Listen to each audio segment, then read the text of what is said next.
शेखपुरा विधानसभा के राजद कार्यकर्ताओं पर लगातार मारपीट और गुंडई का आरोप लग रहा है।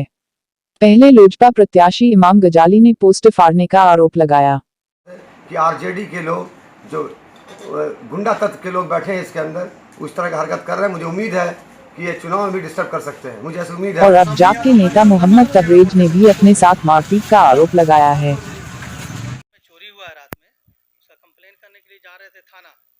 जैसे हम इंदाय पहुंचे हैं रेलवे लाइन क्रॉसिंग करके और आरजेडी का दफ्तर से थोड़ा सा पहले, उससे पहले एक बुलेट आकर के हमको ठोक दिया सीधा।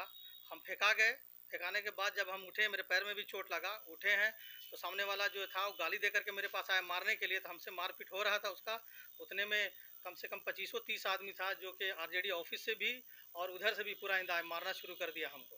तो लेडीज़ लोग थी जो बचाई। बाद में जब उधर से ओवैसी का प्रोग्राम खत्म हुआ, जब हम बहुत सा आदमी सब जब आ रहा था तब वो लोग भागा, नहीं तो जान मार देता, लिंचिंग कर देता, सेम लिंचिंग कर देता। ऐसा मार रहा था कि लगता है कि जब हम बोला। हालांकि राजद प्रत्याशी ने इन सभी मामलों को सिरे से नकार दिया है, लेकिन ये पब्लिक है, सब जानती है। ऐसा क्या मामला है?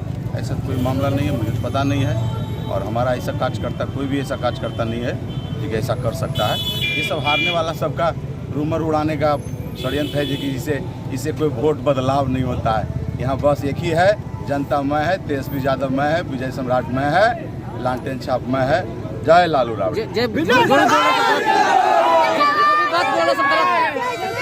बात बोल रहे हैं गलत है, जो भी बात बोल रहे हैं सब गलत है, एकदम सरासर गलत है, कोई आरोप नहीं। Thank you.